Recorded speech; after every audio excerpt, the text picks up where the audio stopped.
The B.S. Report is a free-flowing conversation that occasionally touches on mature subjects. First of all, This is the B.S. Report with Bill Simmons. it might be cool, I don't know. And if it's not, I don't care. The B.S. Report with Bill Simmons. Bill Simmons works for ESPN. He's also named the sports guy, and he writes a comical sports column. He must be a popular dude. The B.S. Report. It's got a real dirty sound, like a rusty steak knife cutting through a well-aged steak. Now. Here's Bill Simmons. Welcome to the B.S. Report. A gloomy weather day here in Southern California. It's raining. And I don't know if it's rain or if it's the tears of the Laker fans, because it looks like the dynasty is kaput. I had to have on the Subway Fresh Take Hotline the preeminent Laker expert and the guy who is going to... what's the reverse of talk me off the ledge? Tell me not to stop jumping up and down happily? Exactly. Tie you down so you don't float away like you're a helium balloon because you're so giddy at the prospect of the Lakers washing out right now. J.A Adande, what's happening? It's been far too long. It has been too long, but it's great to be back on the podcast, Bill. All right. So you've probably watched more Kobe games than... are there 3 media members who have seen more Kobe games than you?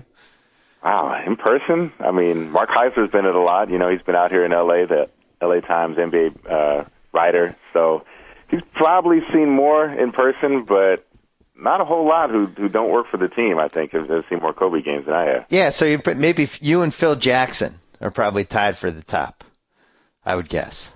Because Phil's been here for pretty much, what, 4/5 of Kobe's career? He missed 1 year in 2004-05, but other than that, he's been here since 1999. All right, so let's start here because, look, they've won 2 straight titles.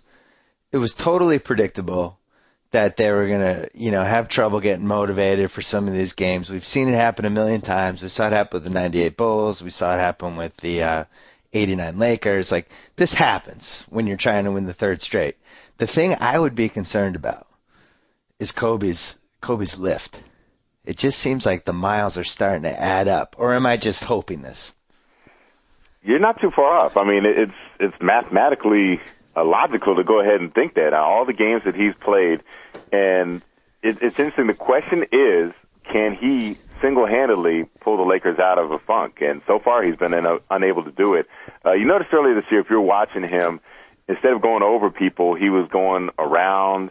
He was going, underneath. He'd kind of do an up and under, Kevin McHale style, and go underneath people. But he's not going over people anymore. His game is more about backing people down. It's about looking for the pass more than he was before. Trying to beat defenses that way, drawing guys to him and throwing a little bounce pass to somebody.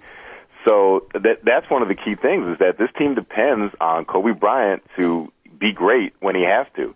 In the last 2 games, he hasn't been able to answer the bell. If you could really say the last 3 big games that they've had, going back to Game 7 of the finals, he hasn't been sharp.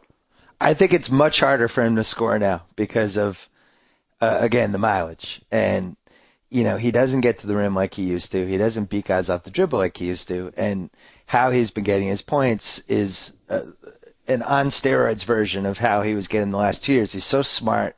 He knows every spot on the court where he can get his shot, and he finds those spots, and he goes there. But now we're seeing a little bit of attrition. And when you watch somebody like Dwayne Wade, for example, Dwayne Wade, when he's mad, like when he goes in that Kaiser Soze mode sometimes, he just goes to the rim. He's like, I'm going to the rim, and you can't stop me, and I'm getting there. I don't think Kobe has that gear anymore. What do you think? No, and he tried to. He tried to exert his will against the San Antonio Spurs, and he came out and he made his first few shots, and then he missed 13 in a row, most in his career. And again, you don't want to say, okay, it's completely done. You wonder, okay, in the playoffs when there's more rest, when he's, even more focused, maybe he can uncork some games. I thought he might have been done at the end of last season when right after he signed that extension, he just had 3 horrendous shooting games. And I'm thinking, is this it? Or his legs gone? Is he not going to be able to score anymore? And then, of course, it seemed like he scored 30 points every playoff game. So, it's very, very dangerous to write off people who are this good, who are this determined, and have been this good for this long. But that's one of the questions you have to ask about the Lakers. Well, Can Kobe rise to the occasion? When he has his streaks now, it's jump shots, mostly. It's not a blend like in the old days when he would have his streaks. it would be a three, a jump shot, beat somebody off the dribble, go to the rim, a follow-up layup. He'd get his points in a variety of ways. And now it just seems like it's strictly 15-footers and 20-footers. And a good defensive team can kind of shut that down. And also a smart defensive player, they're not buying those head fakes anymore. Right. He used to get away with a lot of those head fakes. And, a lot of guys now are just standing their ground and waiting for him to go up because they're confident that he can't jump over them. He can jump, and then they can jump and catch up with him. Otherwise, they're going to force him to shoot those followaways. Now, if you're a Laker fan, you're looking at right around that Oklahoma City series last year in April. It looked a lot similar to what we're seeing now from Kobe, where, man, the miles are starting to add up. Oh, he doesn't have the lift anymore. Man, if his jumper's not going, he doesn't really have a plan B. And then all of a sudden, he got it back. So could that happen here? Because he was kind of confronting his mortality a little bit. I've never heard him be that honest and that self-aware. People are point blank asking him, has he declined? Is his game going away? And he acknowledged that, yes, he wasn't what he was. And, yes, his game has had to change and he's had to adapt. But then, he kind of gave this look like, yeah, I'm terrible now. I'll never score again. He thought it was going a little bit too far, and then he went out and proved that all the gloom and doom talk was premature. But you did get a little preview of that again at the end of last season and a couple of games during the Oklahoma City series. But then after that, he was playing as well as he's ever played in the playoffs.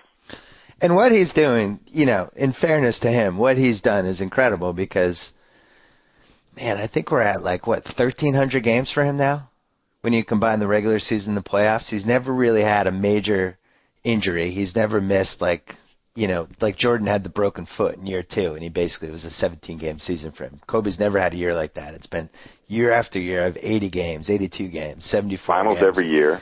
How many finals now? Almost what are we up to, so 6, 7? Well, he's won 5, and they've lost 2, so 7. 7 finals, so he's got some 100-game seasons under his belt.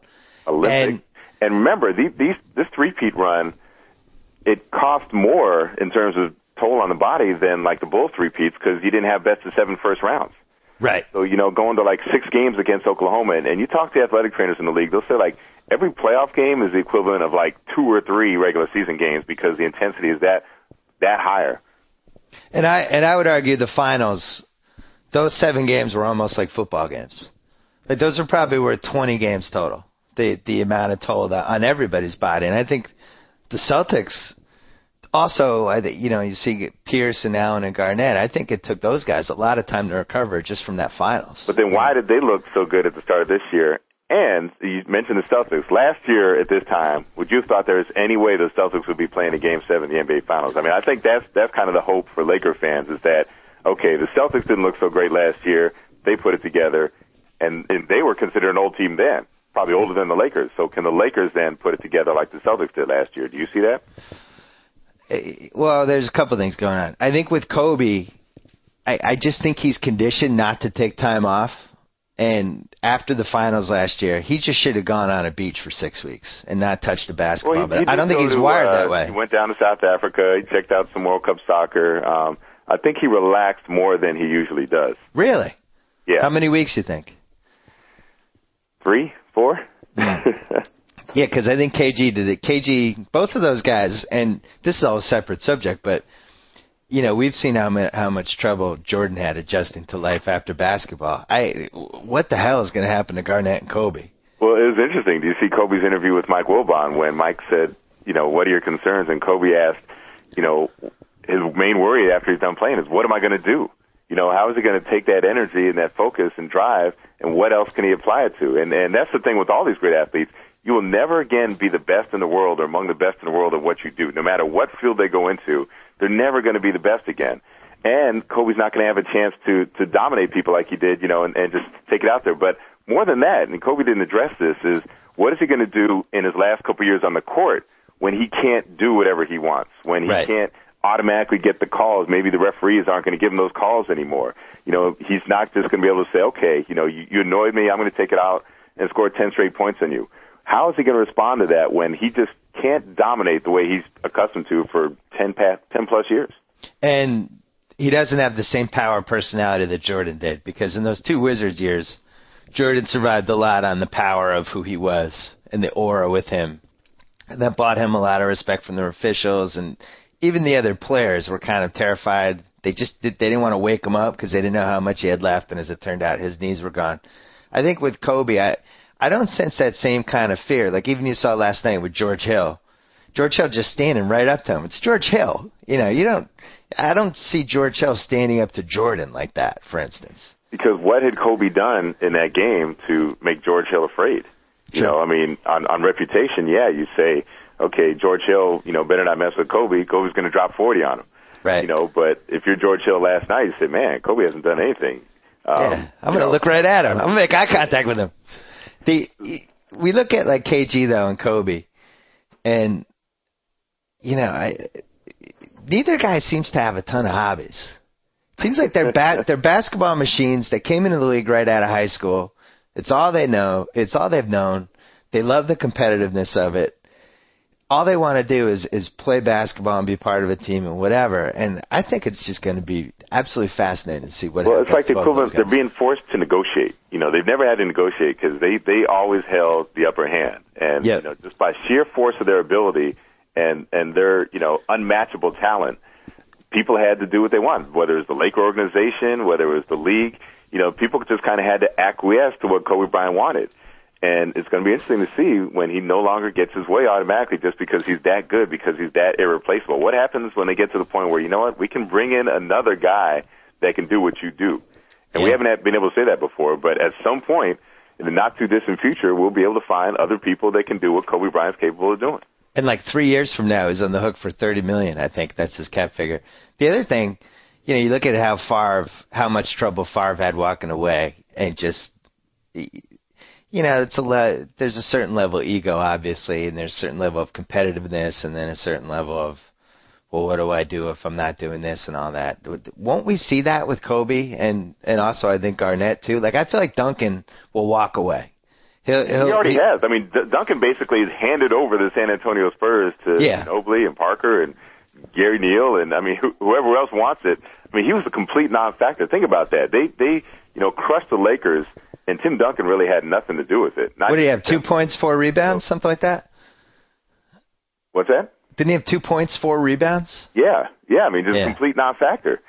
So Tim Duncan has already done it, and I asked him about it, and he's got ego too. Don't get it twisted. Tim Duncan, you don't get that good without having an ego. And he said, the Lakers, the Spurs were here earlier in the season. I said, how's it like, going 3-4 times down the court without even touching the ball? I said, it takes some getting used to, but we're winning, so as long as we're winning, I'm okay with it. And a lot of people say that, but with Tim Duncan, you genuinely believe that. And he had the example of David Robinson doing that when he first got there. Tim Duncan showed up, and within a couple of years, it was clear it was going to be his team. And David Robinson just kind of stepped to the side and let Tim Duncan lead them, and Robinson wound up with a handful of rings as a result of that. Again, Kobe never had that. Kobe wanted it from day one, even though Shaq was there. Shaq was the alpha dog, but Kobe was challenging Shaq, pretty much from day one for control of the team.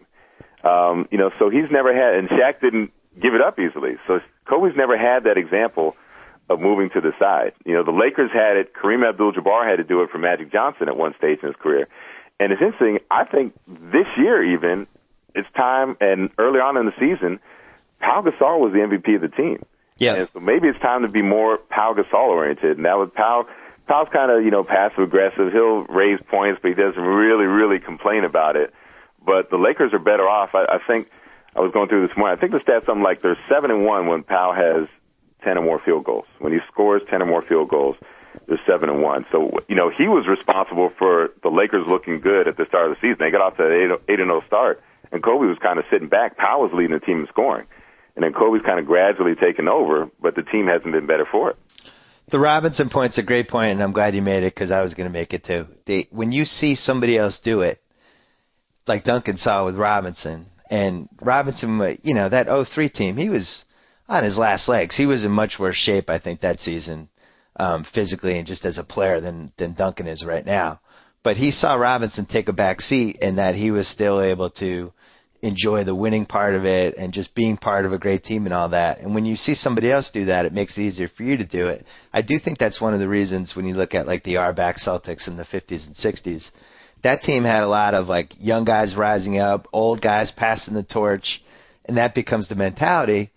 And as you pointed out with Kobe, he came into a situation that wasn't great. That 97 Lakers team is kind of messed up. They had Nick Van Exel. Who else was on that team? That team was kind of a mess. Eddie Jones. You still had Eldon Campbell around. Right. So they haven't really had that, the arc of a team and passing the torch, and now this guy's ready to take over. So it'll be interesting to see if he does that. You mentioned Gasol, though. Do you think he's healthy? Well, I think he got worn down by the lack of Andrew Bynum, and that's probably maybe, I guess, he's not quite capable of carrying the team because they asked him to do a lot early on when Bynum was out, and he kind of wore down. Yeah. So I guess that you could say that's an argument against making this Pau Gasol's team. But I think it's just fatigue, because he looked great at the start of the year, and then Phil, really pressured him. Phil said, okay, you've got to carry us, and then not just Bynum was out, then Theo Ratliff, they brought in to give him some backup minutes. He went down. And, so Powell was having to play 40-minute nights, and he just completely got wiped out. So, maybe with Bynum playing and as Bynum slowly increases his load, you'll see Powell rest, and so maybe he'll get recharged. The one good thing of that Spurs game for the Lakers, I thought, was the play of Andrew Bynum. He played really well. He's starting to come along. This Spurs game wasn't as much of a disaster as that Miami game. The Lakers had the lead at halftime. They came out much more ready for the moment than they were on Christmas. So, there are some positive things that they can take out of this. And you just have to figure that Kobe Bryant's not going to shoot that poorly. I think it was 6 for 27. You just have to figure, most big games he's not going to shoot that poorly. So, the Lakers will be all right. It's not as bad as it's looked the last few days, but the signs are mounting that, just are not typical of a championship team. Phil Jackson teams don't lose 3 games in a row usually, let alone 4 as they did earlier this year. No Phil Jackson championship team has ever lost 3 games in a row by more than 10 points, as this team has just done. So, you see some kind of scary implications for the Laker fans. You mentioned Gasol. It is one of the interesting things about his career because he's a good example of somebody that his career could have gone a bunch of different ways, and he landed in the best possible situation in Los Angeles. As you pointed out, they increased his minutes, and he wore down within, a month? Now, this is something in Memphis. When he was the best guy in that team, they needed him to play 38 minutes a game, and eventually they just stopped winning. Maybe he's the type of guy that is just good for 30 to 32 minutes a game. That's his maximum efficiency. So you could argue that he just fell into the absolute perfect situation he ever could have fallen into with the Lakers, correct? Well, I think a lot of things worked out. I mean, yes, and let's give Pau Gasol credit for getting Memphis to the playoffs. So he wasn't just a guy putting up numbers and the team never went anywhere. He did get the Memphis Grizzlies in the playoffs. Those were good teams, though. They had more talent. For that era, they had more talent. I mean, maybe now that team's not a 50-win team, but back then they had Battier and they had Eddie Jones when he was still good. They had White Chocolate. Who else did they have? They had some. It was solid. It wasn't that memorable of a team, though. No, I mean, if they were nowadays, they'd be a 35-win team. But the talent pool was so thin in 2005 and 06. Well, it was the right level of talent for him to be number 2, and he enabled Lamar to flourish as a number 3. Lamar might be the best number 3 we've ever seen, or at least since James Worthy or Kevin McHale or something. So everything just fit. When Powell got here, and I give him credit for just fitting in the offense, picking it up right away. He's a great fit for the triangle offense. You're right. It was a great situation for him. The pieces around him were perfect. It was great for Lamar to have Pau Gasol here. And how many guys Powell's size could adjust to moving back and forth to the center of the power forward position as he's done with Bynum in and out of the lineup? It's a small list. I mean, it's the old Kevin McHale move where somebody who can play forward and center gives you so much flexibility because you basically could put good players out there all the time. I don't trust Bynum. And, I don't want to comparing him to Yao Ming is ridiculous, obviously, but and even Odin to a lesser degree. But I go back to the structural thing. And I mentioned this a few times, and you were at the game with Whitlock, and I was texting Whitlock, watch Andrew Bynum run, because he hadn't seen him in person in a while. I just watched that guy, and it seems like he's not going to be healthy. Like, you see somebody like Serge Ibaka, and you're like, that guy's going to play 82 games a year every year unless he falls on somebody's ankle or something. Like, that guy's just a specimen. Bynum, when you watch him run up and down the court, it's like, oof, I don't know if this guy's body is meant to do this 100 times a year. Remember, he got hurt in high school. Yeah, gets hurt every year. He was hurt in high school. We didn't get a chance to see him in college. He went straight to the pros. been hurt every year in the pros, put on more weight, so now in addition to his height, he really bulked up the last few years. I don't think he should put on weight. I wouldn't put on one more pound if I was him. I think he's right at the maximum efficiency level of weight. Well, it's interesting because he kind of worked with his own trainer and had his own program separate from what the Lakers were doing. And that's been a source of concern in the Lakers organization because they're not sure he was really working on, basketball muscles and basketball moves, basketball techniques. They thought it was just kind of like a weight program and it wasn't necessarily basketball related. And, it hasn't been able to keep him on the court. It hasn't been able to keep him healthy. And, the scary thing for Laker fans is that he said he had one of his good games early on in his return against Toronto, and he said he felt like a twinge or a tweak in his knee. So, that word really sent shudders through Lakerland. So you just wonder, okay, and I give Phil Jackson a lot of credit. He's been really cautious. He keeps buying him. I don't think he's played more than 18 minutes in a game since he's been back. So, he's not rushing him. And that's, that's the whole Phil Jackson approach, is that we're not going to worry too much about the regular season. We're not going to, overexert ourselves by going all out. That said, not to be Jerry Seinfeld, he's gone after more games this year than usual. The fact that he played Kobe Bryant 40 minutes on Christmas. It's interesting. The first game they lost at Denver, typically he'd been sitting Kobe till like through the middle of the fourth quarter, and then he'd bring him back. He brought Kobe back pretty early. They were down, and he really went for it trying to get that win. So, Phil, as much as he preaches calm and patience, if you watch him coach these games, he really does go after the victory, more so than I've seen him in the past, where he'd be content to just, take a loss and chalk it up as a lesson. You don't think they'd trade Bynum, do you? Well, his contract comes up in 2 years. They have a team option after 2012. It's actually after next season. Do you trade him? Do you just not pick up the team option? I could see them moving him. This window is really short. And if he doesn't seem like he's going to be the guy to carry you through the post Kobe Powell era, which I think at a lot of times they thought he would be, then maybe you go ahead and you make a move, and you really got 1 or 2 more years with this group to win a championship. Age comes quickly in the NBA. Really, this might be the last year. I mean, if Miami gets the right pieces and they get it together, couldn't you see them running off 3 straight? Yeah. Who knows? If Orlando kind of retools, maybe Dallas has a couple years, although Jason Kidd and Dirk are kind of getting up there. Oklahoma City, if they make the right moves, they could be running the West for a little while. So, the Lakers, they're not looking like the favorite right now, let alone for the next couple of years. So maybe you do need to make a very dramatic move with Bynum. And the thing with Bynum is that you could trade him to a team who either sees him as the cornerstone of their future or wants to get rid of that contract. I entertained the notion of trading Bynum and Lamar for Chris Paul to New Orleans this summer. There's a way you can, and you take on, you could have taken on Emeka Okafor's contract as well. The thing with Bynum and Lamar is that you have a lot of flexibility because they can both come up in 2012. So teams are looking to be good in the short term and for payroll relief in the not-too-distant future. Those are 2 very attractive pieces. As a Celtics fan, that's what I'm afraid of. I'm afraid of them playing the Bynum card because I do. But let's say you do Bynum for Carmelo. Does that work for the Lakers this year? Can you integrate Carmelo? How good is Carmelo going to be when he's not dominating the ball? When Kobe's dominating the ball, would a Kobe Carmelo, would that work? I don't think so. What about this? Bynum and Steve Blake for Steve Nash and Marcin Gortat, as the principals. I'm not so sure how great Steve Nash would be in this offense. And again, he wouldn't have the ball as much. Steve Nash has the ball and he pounds and he dribbles and dribbles and dribbles, and you don't see that in Phil Jackson's offense.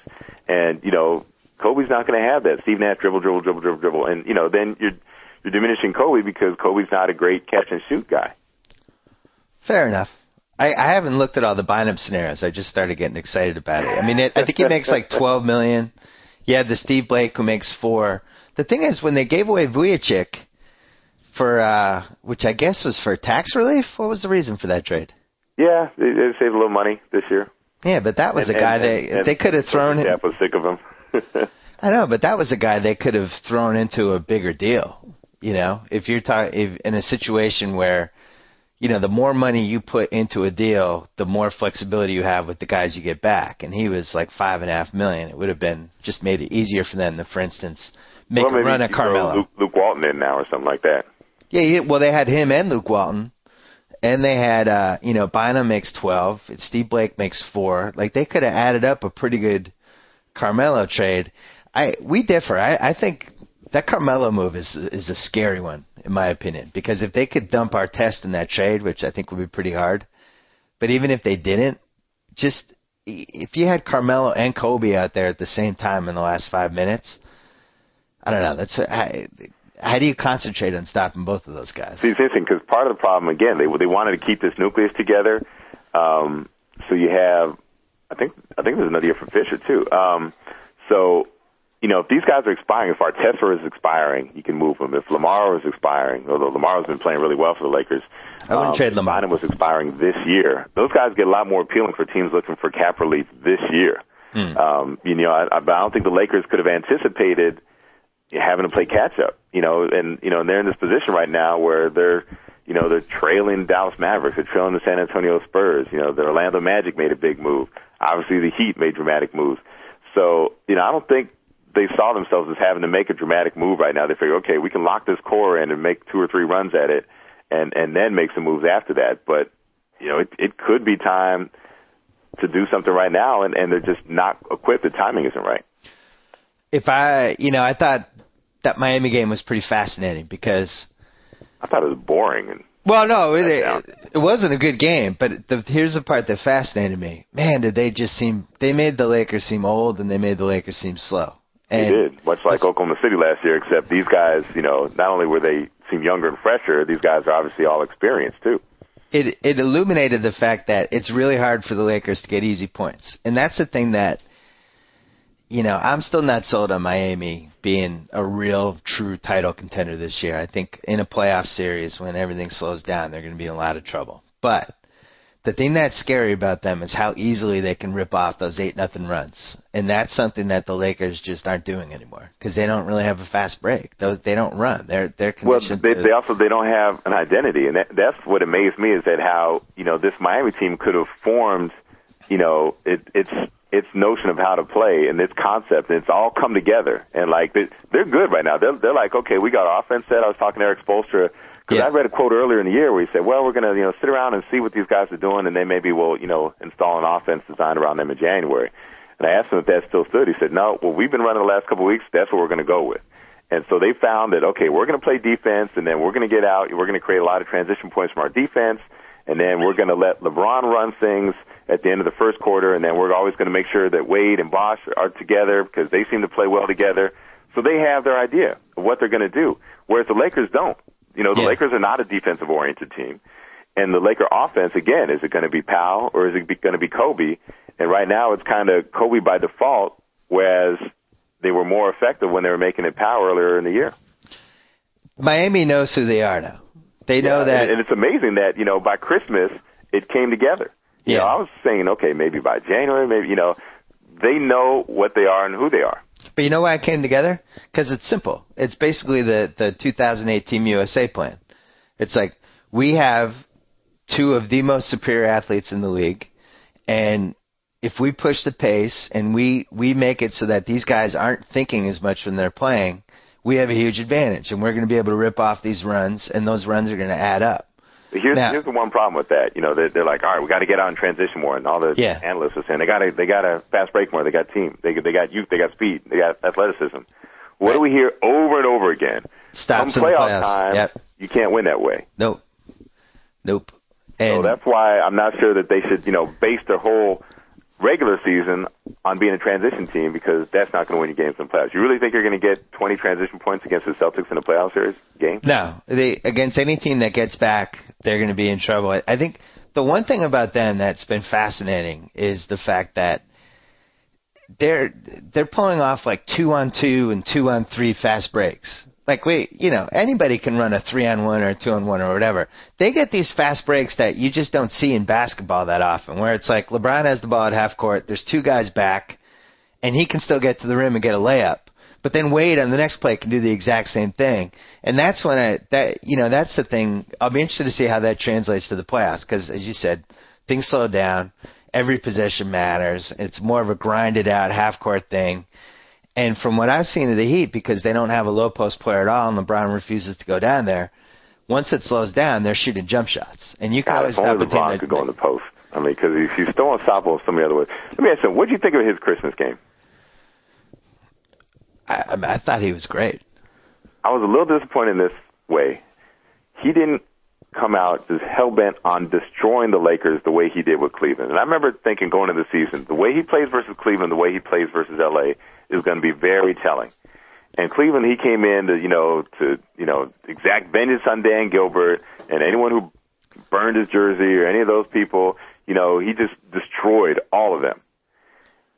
But that's not the point. That's not what the series is about. The season is about. He should be intent on destroying Kobe Bryant, Kevin Garnett, everyone who would stand between himself and the championship. And he didn't have that attitude. He kind of let the game come to him on Christmas, whereas it was very obvious from the outset in Cleveland that it was going to be his night.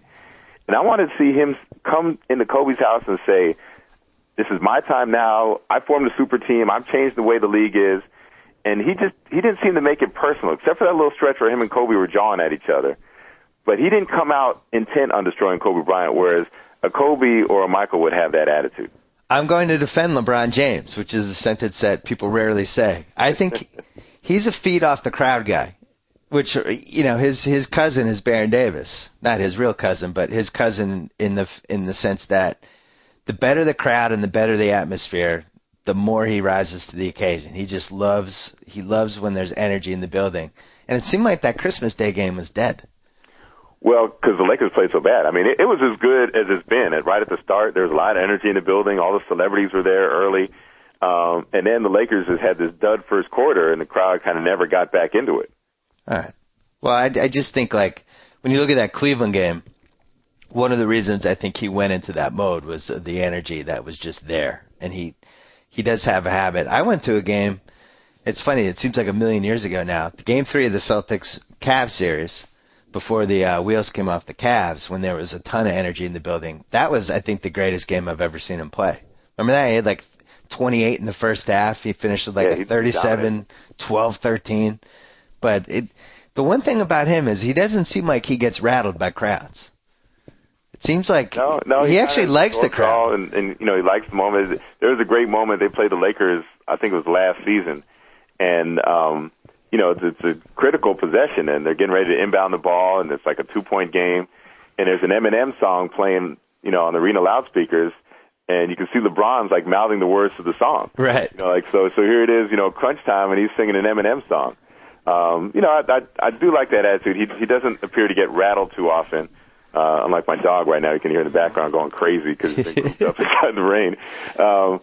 But speaking of crowds and excitement, does that mean we have to transition to Blake Griffin? Yeah. Hold on. I got one more thing on the Lakers, and then we'll go to Blake. I forgot what I was going to say. Oh. So you talk about him feeding off the crowd. No. Actually, two things. Quickly. Phil Jackson, is he checked out, or am I crazy? Well, I was thinking there's twice now he's known he was leaving at the end of the year. He knew his last year in Chicago he was done. And he knew by about January or February his previous last time in L.A. that he was done. And both times his teams made it to the finals. One time they won it. So I don't think the fact that he knows this is the end of the road, which is what he said, it's not, he hasn't ruled out coming back completely, but he said going in it's the last go round. So I don't think that means he's checked out, because we've seen him, maintain focus despite the fact he knew he was gone at the end of the season. I was thinking about that this morning. Well, the only reason I ask is because Dallas has proven how to beat that Miami team by throwing that weird zone at them and throwing different looks each time and just kind of making them think and stop and figure out what's going on instead of playing instinctively. And Dallas has beaten them 2 times now with that zone and forcing them to shoot jump shots and preventing those guys from going to the basket, all that stuff. The Lakers didn't do that once. Now, your counter would be, well, they don't play a zone. But if you're a good team and somebody has showed you a blueprint on how to at least bother a team that you're playing on a Christmas Day with a huge rating and all that stuff, don't you at least like throw it out for a couple minutes? Don't you try it? Yeah, but Phil's still not going to, pull out a wrinkle in a regular season game. But why is it a wrinkle, though? It's a way to beat the team, and it's not that complicated. But for him to go against what he does, he really has to feel like it's a last-ditch measure. It's last resort. And he's done it in the past. Like, he went – I remember Tony Parker was just tearing up Gary Payton the first two games when they played the Spurs in 2004. And Payton and the players went to him and said, hey, we need to pack it in the middle and turn him into a jump shooter. And, Phil was really, really reluctant because he didn't want to give up a lot of three-pointers. And he acquiesced and said, okay, we'll do it. And they did it, and it worked. But now at first, like, Hedo Turkoglu and a bunch of those guys were making threes, and it was Phil's worst nightmare came to fruition. But it wound up working. But that's kind of the extreme corner that Phil has to be backed into for him to go against what he wants to do. So he's not going to do it in one regular season game. My thing is, I don't think the Lakers need to worry about matching up with the Heat because I still don't see the Heat coming out of the Eastern Conference this year. Yeah, I don't either. All right, second thing, they're at the point now where home field advantage is going to go bye-bye because I think the Celtics are good for 60-plus, especially when Perkins comes back. I think they're, and they're already 24-4 or whatever they are, 24-5. And Miami, I think, is going to settle in the 61-64 range for wins. The Lakers aren't going to get there. So they know in the finals that Game 6 and Game 7 will not be in Los Angeles, which is a real problem. But on the other hand, don't you think they could beat any other Western Conference team in a Game 7 in their arena? Yes, even with all these problems? Yeah, once. To do it twice, so, the way it's shaping up now, they'd have to go, let's say, go to Dallas and win, and go to San Antonio at home and win, and then on top of that, go to Boston and win. So, I mean, that's everything follows form. That's their path to the finals, to a championship. And you can do one of those. I just don't see, not just the challenge of playing in another team's arena, the challenge of that extra travel, so let's say it's a 6-game, even if it just goes 6, so I mean, you've had to make 2 trips, and then if it goes 7, you're talking about making 3 trips to Texas. Let's say they do that twice, 3 trips to Texas twice, and then you got to get on a plane and go to Boston. So, I mean, that just starts to accumulate, the wear and tear. Now, again, I don't think they need home court advantage all the way through. If you look at Phil's three-peats teams, the third team, in 93, the Bulls didn't have home court against the Knicks in the conference finals. Or Phoenix. Phoenix. Home court against the Suns. Yeah. In 98, they didn't have home court against the Utah Jazz. And the last time in 2002 for Phil, the Lakers didn't have home court in the conference finals against the Kings. They won a Game 7 in Sacramento. Right. So he's shown that, he understands that, you really kind of got to ease off the reins. And, when you're going for 3 straight trips to the finals, in the Lakers' case would be 4 this year, you can't run them too hard in the regular season. And you have to be willing to give up home court and just trust that your team's experience can get through. But again, asking a team to win 3 series on the road, which could happen, that's too much. Well, which brings me to my point, which is I think they need to get if they put it this way, if they're number 3, that means in round 2 that Game 7's on the road, and then probably round 3 Game 7's on the road, and then the final. That's 3 in a row. I don't know if that's doable with this team because this will be with their 4th straight 100-game season. Yeah, a lot to ask. And remember, because on top of it, they went to the finals in 08. So, you're asking a team to win, to go 4 straight finals, which hasn't happened since the Lakers and the Celtics did it in the 80s. And then on top of that, the road, and it just catches up with you. It's amazing that 4th year. When you've been in the final 3 years, I remember the Lakers in 2003, and they played the Spurs, and they were just behind it. They lost the first 2 games to San Antonio. And then they just had to come from behind in games 3 and 4. And then, they had a Game 5, they had a chance to win, and that Robert Horry shot went in and out, and they come home for Game 6, and they fell behind, and they were just done. Yeah. It was like 3 years it just caught up, but they just had no energy to mount a comeback with the Spurs. My beloved 1987 Celtics, same thing. They was at 4 straight finals. I think that was a team that had been to 4 straight finals, right? They'd been in. Yeah. Or what they've been 84, 85, 86, and 87. And the 87 guys started dropping. You get injuries. The age starts adding up. And by the time we got to that Lakers series. I think Bird was the only healthy guy in the team. And that's the one thing, I mean, knock on wood, the Lakers have held up injury. Bynum, you almost don't count Bynum, you almost count on being injured, so it's not like being injured, it's not like a setback because he's always injured. Right. But, so far the rest of the guys, Odom's done pretty well. Kobe has avoided any type of serious injury, a little pinky thing here and there. But, that's the fortunate thing that the Lakers have had. Given all these extra games, they really haven't had any extra injury issues. If you can keep your top three healthy for 4 straight 100-game seasons, that's pretty good. And that's and that's a big part of it. And the Celtics couldn't. You know, and maybe we're talking about the Celtics going for a 3-peat this year, if they, or a 4-peat even. But it's asking a lot in the NBA to keep all these guys on the court. I can't believe my Celtics because, they've lost 5 times, and all 5 of those losses they had a chance to win in the last 40 seconds. Nobody's kicked their ass yet. And they haven't stayed healthy this year. I mean, no, Rondo, Shaq, who's kind of a more important part of the team than you expected, right? Yeah. I mean, and by the way, how fun has Shaq been conducting the Boston Pops and going to the cheers? And I mean, this is like the best of Shaq that we've seen. Off the court, goofy, fun-loving. It made me kind of wonder if he just was on the wrong teams the last couple of years, because the Miami situation, he had Riley and it was Dwayne Wade's team and not a lot of veterans. That fell apart. Phoenix, he kind of went in. He was the square peg in the round hole. He was preventing them from running. That didn't work. Cleveland was LeBron's team.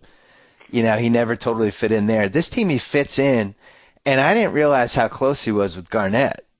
They were just yesterday during the Celtic game, they showed this video of Shaq was mocking Garnett in an interview, and he went and he jumped on him, and then he wrestled him to the ground, and he was just screaming. And I've never seen anybody do that to Garnett. You're not even supposed to look at Garnett. What makes him such a great fit is that KG doesn't want the attention. I mean, he's a great fit with Pierce and Ray because KG doesn't want the ball in the last 2 minutes. He's very content to let those two guys shoot it. So and neither does Shaq. Shaq doesn't want it either. He doesn't want to get fouled. He did, and now he doesn't, and now he's cool. They'll sub him in and out a lot in the last 2 minutes if it's free throw situations. But KG doesn't want the attention. KG doesn't want to conduct the Boston Pops and do all that stuff and do all the interviews. Nope. So there's this void there, and I don't think Ray craves it. Paul might want it, but so there's this attention void that Shaq can step in and fill. So I mean that's what makes him such a great fit. They've exceeded my expectations. And when they really missed Delonte. And Orlando was a great example, the Orlando Christmas game, which I think you were probably at the Lakers game at that point. But, Nate Robinson's one of those guys that you pull within 3 minutes if he doesn't have it. Right. But they have to play him 40 minutes. And he didn't have it in that Christmas game. And there might be. I don't think 40 minutes of Nate is ever a good idea. No, but I mean, at least if he's streaky during the game, you can live with it. But there might not be 6 guys in the league who can single-handedly kill you more than Nate can if he doesn't have it in a game. And in that game, he just killed them, and they still almost won it. But when you look at, Jermaine O'Neal's done nothing, which is no surprise to anybody who follows the league. Shaq has been banged up. Delonte got hurt within, he missed the first 10 games, then he got hurt right away. They don't have Perkins back yet. Rondo goes out. He's missed I think 6-7 games at this point, and he was hurt in the previous 5. I think it's pretty amazing that they have a real chance to get the overall number 1, and part of it probably has to do with the fact that their conference, you look at the West, really the only easy game is the Kings. You play, even if you come in, the Clippers used to be a cross-off. This is a good transition for us. Now you're going to the Clippers. That team actually has some energy. It's not an easy team to just dispatch and win by 15. No, and you look at a lot of their losses, they took the team right down to the end. They just don't know how to win. But, right. This is not those Clipper teams that would just no-show. No. I don't think you've seen a game this year when they just didn't show up. And even on the road, they come out and compete, which is very un-Clipper-like. And, that's what I wrote 2 years ago, when they got Blake, and I saw him play in the Summer League. And I'm thinking he's going to change the culture of the Clippers because he plays with so much energy that it's going to pick everybody up. And then, of course, he gets hurt. Then I realized there is no change in the culture of the Clippers. but as long as he's on the court, it's a different approach, a different attitude, and the fans, it's just a whole different mindset. When I'm driving to Clipper games, you just feel like an obligation, and it should never feel that way going to an NBA game. But you're like, oh God, I gotta go cover the Clipper game. But now, like, I'll be heading down Figueroa, and I see Staples Center. I said, man, I'm gonna watch Blake Griffin. I can't wait. Hold on. That's me knocking on wood. Hold on, I'm not done. Still knocking. Okay. You get nervous talking about Blake because of this history of this team and the way he plays. The combination of those two things, I think we're all in perpetual fear that this could end at any time. I mean, I'm trying to think, has there been a more fearless guy in the last 20 years that you've seen on an NBA court? Somebody who literally doesn't give a crap where he lands. All he wants to do is go up and follow up dunk and rebound and get crazy alley-oops, and he just doesn't care. And rookie Charles Barkley, maybe? Yeah, that's a pretty good one. Except Barkley wasn't way up in the air like this guy is. Barkley had the repeated jumps thing. No, I know he could jump, but not like this, though. Were you at that game? Was it the Houston game where he almost hit his head on the rim, that left-hand alley-oop he threw down? I didn't go to that game, but I saw it on the thing. I mean, even in that Sacramento game the other night, at one point, he'll have these things, and you always have to watch him, even if it's like a pseudo-fast break, because he'll smell the alley-oop, like the same way a lion smells a wounded prey or something. He'll be crossing midcourt, and he can just smell it, and all of a sudden he'll start running his ass off. And Barron, now, to his credit, he's brought out this in Barron. Well, Barron woke up Barron. At least 2 backcourt alley-oops. He woke him up. Barron's been hibernating since 2008. And that's what I thought Blake would do last year. I thought, okay, he's going to work so hard, he's going to force Barron to work hard and come out. We're going to get good Barron, but that hasn't necessarily happened. But at least you're getting interested Barron. Barron's like, hey, I can get an assist without even crossing half court. Right. You don't think that appeals to Barron? We're on the road to a Barron redemption, and this is why people keep emailing me these Baron Davis trade ideas. First of all, you can't get any value for him. It's stupid to even explore trading him. I wouldn't do it. Second of all, he's getting invested again, and I think it's sad that you need a good teammate when you're making $12 million a year to give a crap about a basketball game when you're being paid to entertain the fans in attendance. Well, let's back up a little bit though. Yaz getting $12 million, but you come here and you think you're going to play with Elton Brand. And then you wind up with no Elton Brand. Get over it. Really, you're making $12 million a year. Get over it. You have an obligation to show up in shape, right? 2 or 3 years he hasn't been in shape. It's just depressing. Like, imagine if you lost your job and you got sent to some small town paper, and you just feel like there's no hope. Man, I get that, but he has a window of 5-6 more years as a professional athlete. You got to get over it. And you're being paid as the franchise player. It's your job to show up for the franchise, I think. And he's taken a lot of heat, especially in the stands and stuff, and I think he's deserved it. Now, with that said, I wouldn't trade him. If you talk to other guys in the league that have to play against him, he's always a guy that's mentioned as somebody that nobody else likes playing against because he's so big and he's physical and like even somebody like Nash. Like Nash hates playing against him. Why do you want to trade a guy like that for DJ Augustine and 2 terrible contracts? Like that's idiotic. I would keep him and just hope that Blake just brings out good Barron because I think it's possible. Well, I believe that when I first saw Blake, and then we saw we didn't see Blake last year. And then, Barron just got off to such a disappointing start this year. Yeah. But I think, seeing Blake kind of take over the town and so at the very least taking over the team, it definitely brought something out of Barron. Would you say that, because you've been to both, would you say that Clipper games are more fun to go to than Laker games this year? I said from night one that I'm more interested in Clipper games this year than Laker games. I mean, the Blake's coming out party, he's throwing down dunks and he's hustling, grabbing rebounds. Right. In and of itself, with the exception of like the Lakers Heat or something like that, but if it's like Lakers, Pacers or something, there's not that much reason to get excited, right? But it could be Clippers anyone, and Blake's going to put on a highlight show. So, it's the anticipation of the unknown. The Lakers season, this isn't a Laker or Clipper podcast. Clearly, the Lakers are a much more fascinating story, and the arc of their season is much more important to the league and to this city. But just on a nightly basis, Clipper games are more intriguing because of Blake Griffin. And we also have to mention Eric Gordon here, who is getting lost in the Blake Griffin shuffle. But, if you're looking at under 25 guys, he's in the top 10 of guys that if we were made a list right now, he would be in the top 10 of guys that you'd want on your team.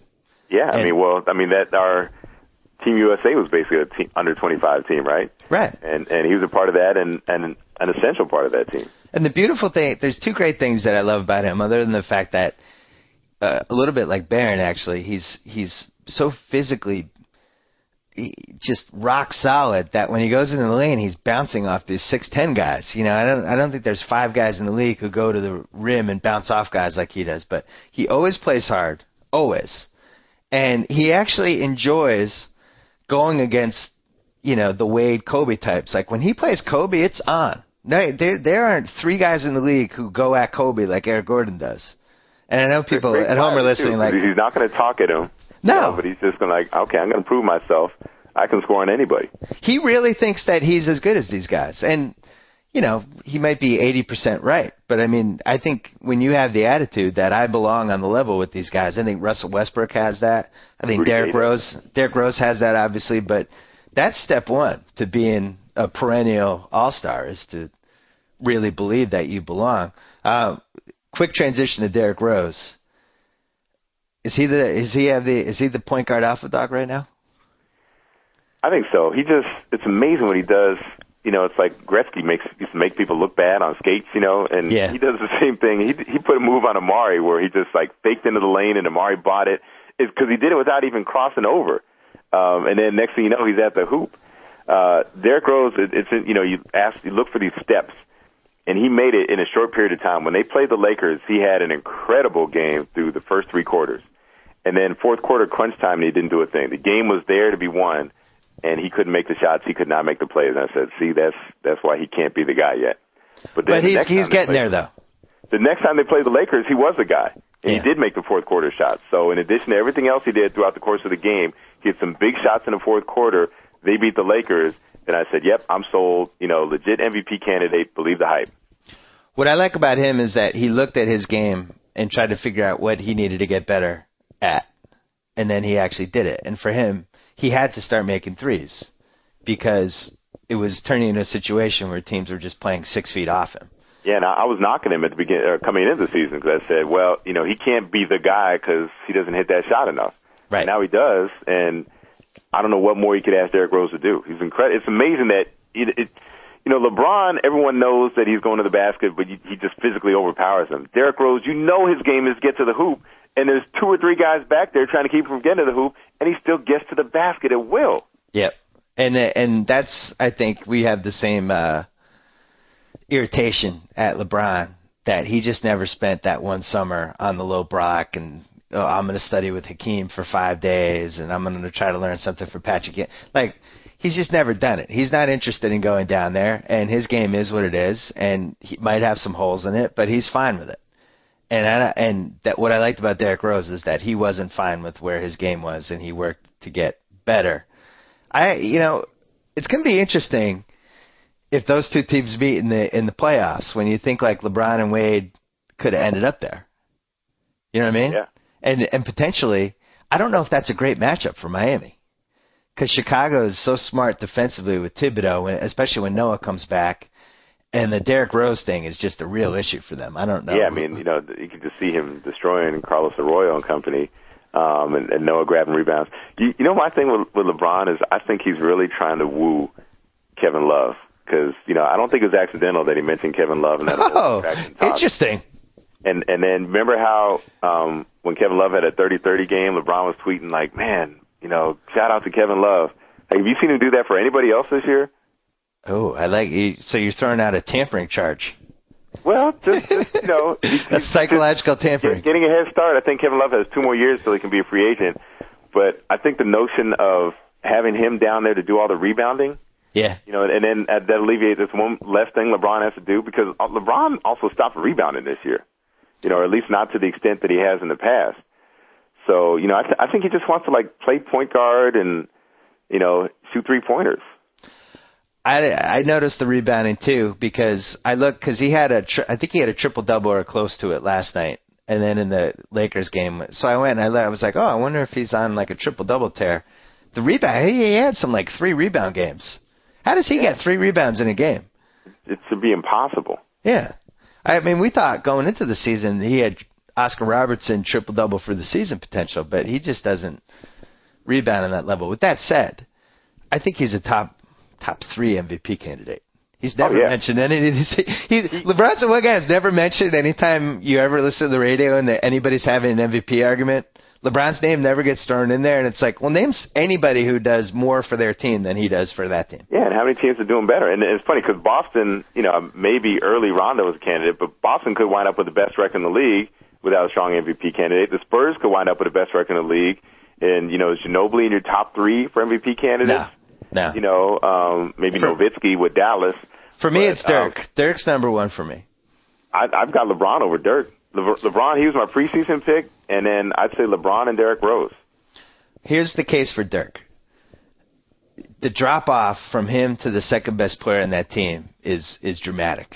It's a fall off a cliff. They won that game in Oklahoma City without him, basically. I'm just saying. When you look at he's shooting 55%. He's their alpha dog. They go to him every possession at the end of games. The other team knows it's coming. He still gets his points. And I know they've risen to the occasion without him, in Oklahoma City. But I think after a week, I think you'd see some real attrition if he wasn't there.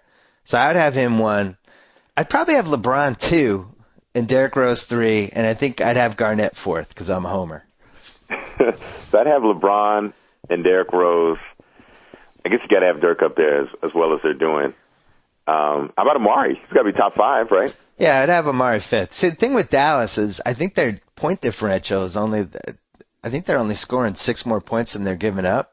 So for them to be 24-5 or 25-4, whatever they are, it's pretty crazy. Usually when you have that kind of record, you have, you're like a +9 or a +10. But that team grinds out close wins, it seems like, game after game after game. Miss in the fourth quarter. Right. I mean, they showed the stat. He's shooting over, like, the last 17 games in the fourth quarter, he was shooting over 50%, made over half of his threes. I know you laughed when I mentioned Garnett as an MVP candidate, because most people laugh when I say that, but they're winning on defense. They only have 5 losses. Half the team's been hurt for most of the season. He's been playing next to the Turkish guy, Shaq, who's been hurt, Jermaine O'Neal, who's always hurt. He's basically the defensive anchor rock of the team, and I think he's playing as well as he did in 07-08.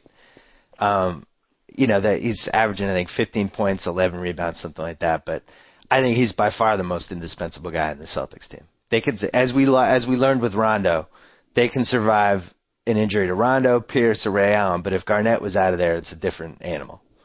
Well, I haven't watched him as much or as closely as you have. Yeah. So I'll take your word for that. My thing was, if he'd gotten the MVP that year in 08 when Kobe got it, I wouldn't have had a problem with it. Yeah. I mean, he was the defensive, he changed the mentality of that team, and he made Paul Pierce a better defensive player. He made Ray Allen a better defensive player. And again, that team was just so fascinating to watch. I just remember this game. They're playing the Clippers, and they're up big in the fourth quarter. And all the guys on the bench are standing up and yelling, "Let's get a stop!" Right. And it's led by KG. And they're acting like is Game 7 of the finals, and they're having a blowout victory against the Clippers, but like they would not let up. Right. And that was the mentality that he brought to that team. So it was just a whole culture change in addition to what he did on the court.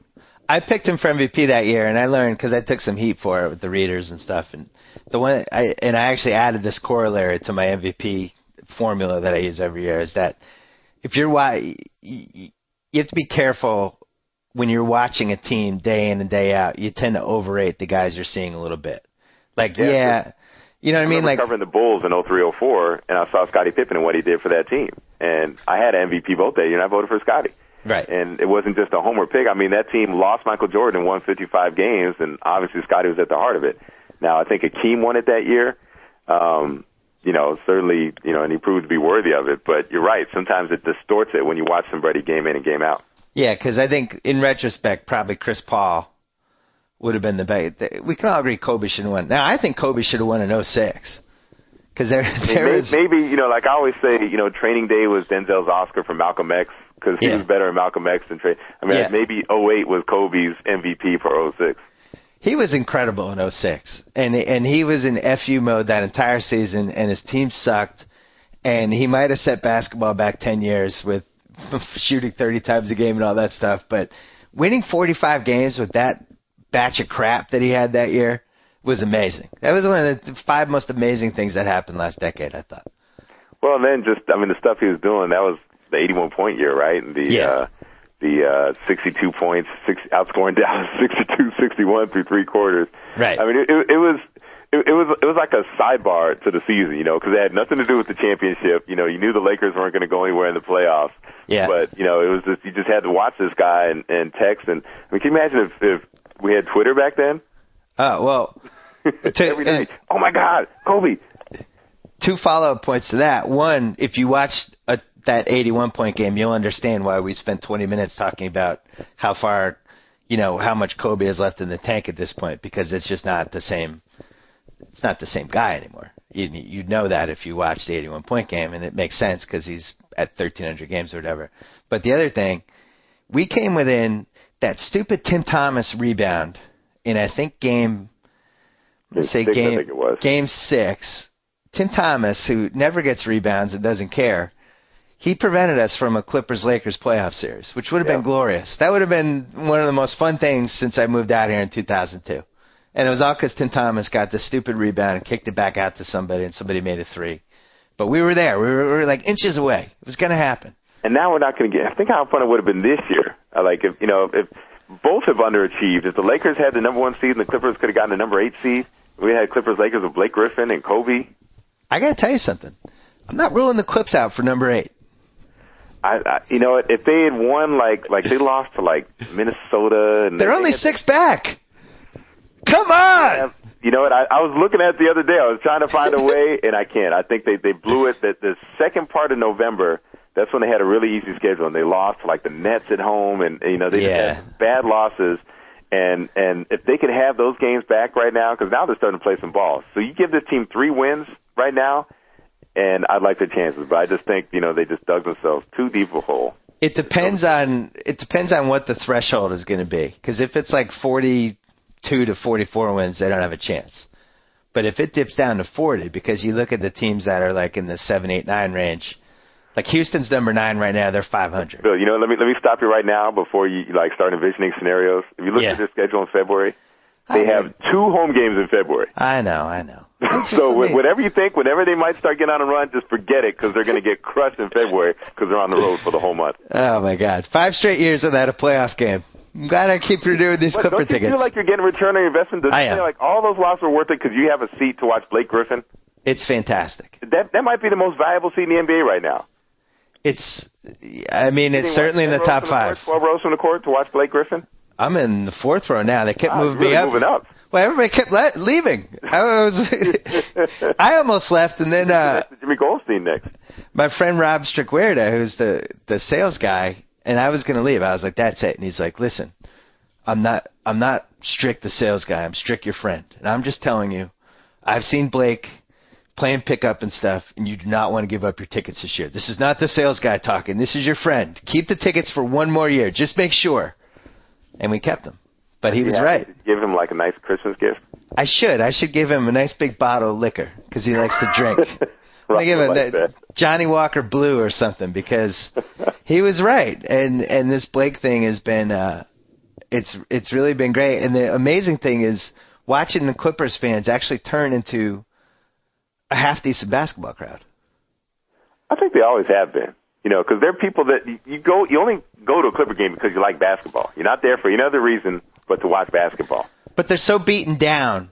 I guess my point is they were so beaten down and abused and hopeless that even with this Blake thing, the first couple games, the attitude was, and I wrote about this because I went to a game when he just had, it looked like the Clipper stink was getting to him, as I call it, like the skunk sprayed him. And the fans were like, and then he'll get hurt and this is going to fall apart. But then I think it was the Mozgov game maybe that pushed it to the next level. Yeah, that was the ultimate. I was actually out of town, and I'm just checking Twitter, and I'm real late in Central Time, and I just see all this stuff you got to see this, and I saw these links to the dunks. It's you got to see Blake Griffin highlights, and I couldn't access him on my BlackBerry, and then I get to the airport first thing in the morning. And I get on my flight, and there's no Wi-Fi on my flight. So I'm just dying because I keep seeing tweets about, oh, you got to see these Blake Griffin highlights. So literally the first thing I did when I got home is I fired up the computer and I clicked on these links, and it was incredible.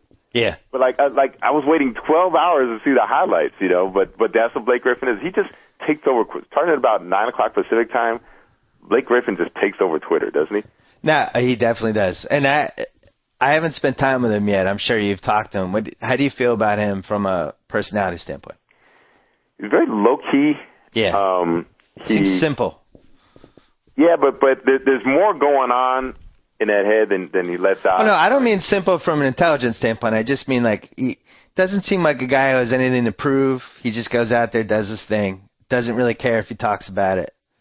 I think he's kind of got an understated humor too. Like he's, you know, I think he wants to have the whole LA thing. Like if you watch like on the Clippers website, you know, they'll do stuff like Blake Griffin, you know, reporter. Like he was doing that as a rookie even. You know, yeah. So he'll go around with the camera and he'll interview his teammates. You know, so he's got that aspect of it. Did you see the thing where he was doing trick shots with DeAndre Jordan at his house? Yep.